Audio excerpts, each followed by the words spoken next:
Great, good morning everyone and welcome to our virtual open day for Titanic Works. We normally do this in person, but sadly because of coronavirus this year we can't go down into the cellars. So I'm Natasha and I work at Wessex Archaeology and I'm the Community Engagement Coordinator. And I've got Seth here, who you'll be able to see, from the Heritage team, and he's going to talk to you about Titanic Works. Okay, so hello everyone and welcome. As you're doubtlessly aware, you're here today for a virtual tour of the Titanic Works Crucible Cellars on Hoyle Street, Sheffield. The site is situated on the corner of Hoyle Street and Millinder Street in the Shelsmoor area of Sheffield. Here you can see the Grade 2 listed building, which forms the last remnant of the former Titanic Works, and which has now been incorporated into the adjacent student accommodation development as study rooms and student lounge. The site is unique for possessing 3 crucible furnaces, each of a different design, which I'll introduce below. Between 2006 and 2008, the site was redeveloped, and the former Titanic Works were subjected to a scheme of archaeological recording ahead of that redevelopment. At this time, the site comprised 4 buildings set around a central courtyard, with the principal range fronting onto Millinder Street.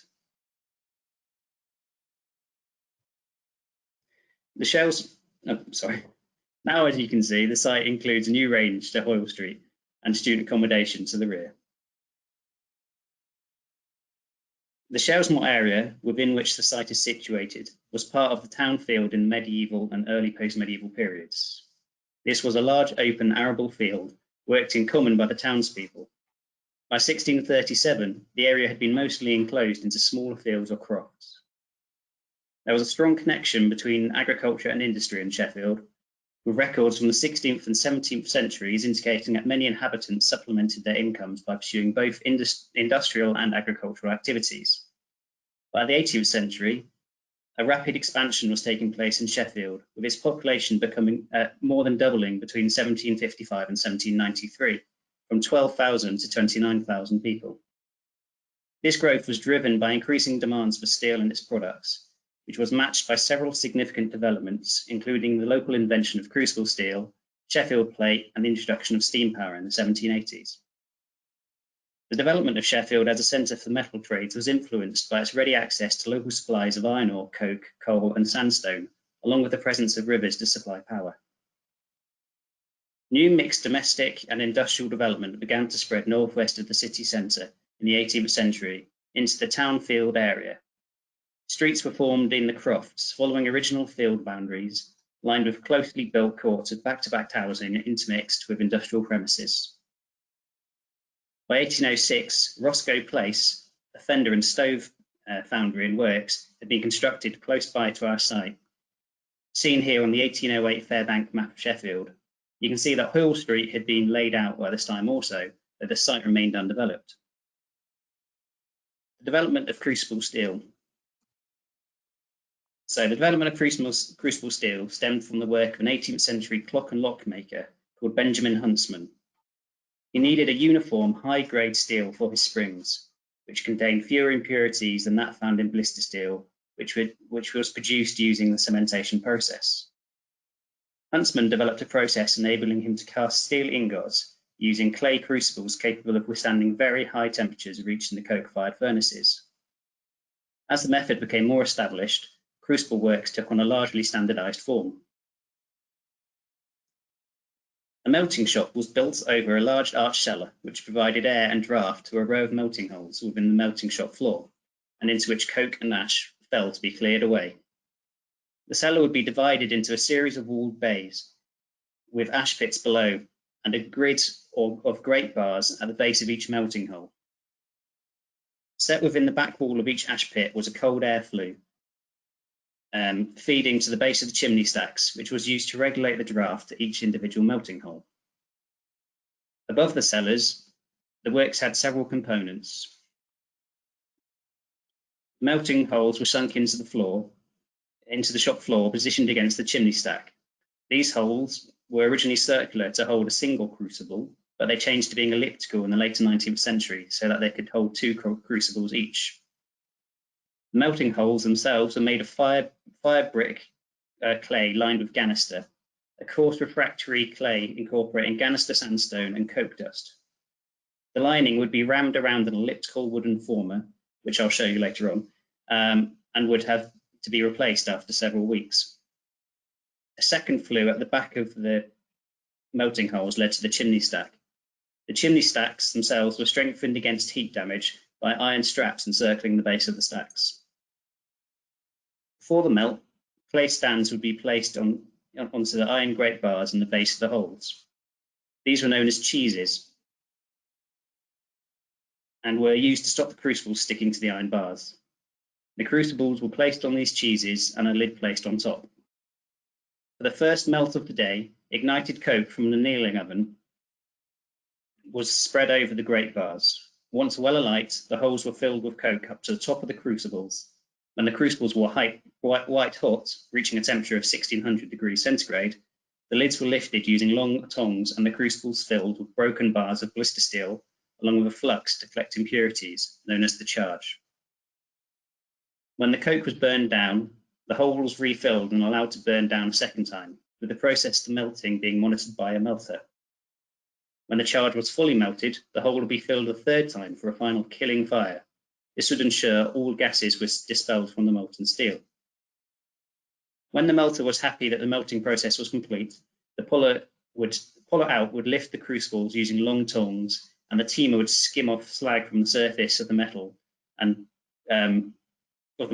pour or team the molten steel into rectangular section cast iron molds, set upright in what are known as teaming pits in the floor of the melting shop. So hopefully you can see my mouse. So you can see there's a pit on that top right illustration in the floor with these rectangular sectioned molds, and you can see a crucible air being poured. It was important that the molten steel didn't touch the sides of the molds until it reached the bottom, otherwise the metal would set instantly, creating flaws in the ingot. When the mold was almost full, a clay sleeve known as a dozzle, heated white hot, was placed in the top of the mold and filled with more steel. This would drain into the mold as the steel cooled and contracted, filling the resulting cavity. After casting, any leftover clinker was cleaned off the crucibles and they were returned back to the melting holes ready for the next charge. The first melt took approximately 5 to 6 hours and the succeeding charges around 3 hours. Each furnace would see 3 melts per day, taking a total of approximately 12 hours. 3 heats would also represent the useful life cycle of each crucible, after which they were discarded. In addition to the melting shop, the works would have had other important elements. These included a charge room, where the raw materials were prepared and weighed, and a pot shop, where crucibles were made, making sure a ready and regular supply was produced. The crucibles were made from Stannington clay with additions of Starbridge, Derby, and sometimes China clay, as well as coke dust and grog fragments from smashed used crucibles. The ingredients were mixed dry in a puddling pit or tray, and water added until the mixture was saturated. This was needed with bare feet. Again, hopefully you can see my mouse. The bottom right picture here is the process. For several hours to dry out any air bubbles, which would weaken the crucible. Each day, enough clay would be mixed to make the crucibles for 1 day's melt. The crucibles were formed by placing a cylindrical block of kneaded clay into a lathe-turned wooden flask, the inside surface of which would form the outer profile of the crucible. A wooden plug would then be driven in to form its interior. Once formed, the crucibles were slowly air dried for over a week before being placed on shelves in the melting shop affixed to the chimney stacks over the melting holes, where they were dry for between 10 days and a month. The day before they were to be used, they were put into an annealing oven and brought slowly to a red heat overnight. So the site was developed in the early to mid 19th century. The 1850 Ordnance Survey mapping shows the site area developed as 2 separate properties, both of which were likely industrial in nature. In 1868, John Henry Andrew and Company, steel manufacturers, were listed at Melinda Street, possibly occupying the entire site by this time. It is likely that the site had been redeveloped and the extant range to Melinda Street, the surviving listed structure, had been constructed by this time. By 1876, the site was occupied by William Micklethwaite and Son and Company, steel manufacturers, and was listed as the Titanic Works. The Titanic Works are depicted here on the 1890 Ordnance Survey mapping on the right. Buildings are shown set around 2 separate yards after entering through a shared passage. The map shows 2 external staircases which correspond to 2 of the surviving crucible cellars. So one there and one there, if you can see my mouse. Between 1945 and 1953, the building formerly occupying the rear of the site was demolished and replaced with a larger corrugated iron shed, which was used for castings. The plan on the right here shows the layout of the works when recorded between 2007 and 2008, ahead of redevelopment. Owing to the historic interest of the site and as the principal range of the building is Grade 2 listed, the site was subject to detailed historic building recording ahead of its redevelopment. This work included detailed photography, metric survey, and interpretation and analysis to produce phased floor plans and detailed elevations and sections of the buildings. At the time of the survey, the buildings were unoccupied and in a derelict state. The works comprised 4 buildings, a principal range incorporating 3 buildings with return wings, a central courtyard, and a large modern shed building to the rear. The principal range included a single-storey crucible shop, a 2-storey office range with a cart passage, and a single-storey warehouse. At the time of the survey, it was known that the listed building contained a crucible cellar beneath its former melting shop. However, its original access had been blocked and covered without a trace. No other crucible furnaces were known to be on the site or recorded during this initial work. The modern shed on the right here was demolished as part of the redevelopment works, and it had been intended that an archaeological evaluation trench should be excavated across this area of the site. However, when work started in pulling down the building, 2 further crucible cellars were discovered beneath the footprint of the shed. This is the layout of the cellars. So to the bottom here, we have Melinda Street with the principal building, which is Grade 2 listed, with the cellar we knew to exist on the bottom right, and the 2 further cellars that were discovered. These are numbered from Cellar 1, 2, and 3 in order of which they were opened rather than the order of which we knew they existed, if that makes sense. So structural watching briefs were maintained during the construction programme, with recording undertaken during the removal of spoil and debris from the cellars, along with artefacts. The layout of the 3 cellars indicated that each furnace had a different design. Here we see examples of the interiors of the cellars at the time of their recording. To the top right, we can see the layout of ash pits in Cellar 2 beneath the listed building, with a possible teaming rod on the left of the photo. Also of note, though it's very hard to see in this photo, is a section of former mould at the base of that wall in the centre there, which has been just reused and incorporated into this later structure. This isn't, that wasn't part of the original crucible cellar. Yeah, so it's a rectangular iron mould there for producing ingots. And also on the bottom left here, we've got the cheeses that I mentioned. So these would have sat on the iron bars in the melting holes and separate the crucibles from the bars to stop them sticking. Here we see the interior of Cellar One, which was adapted to use as an air raid shelter during the Second World War.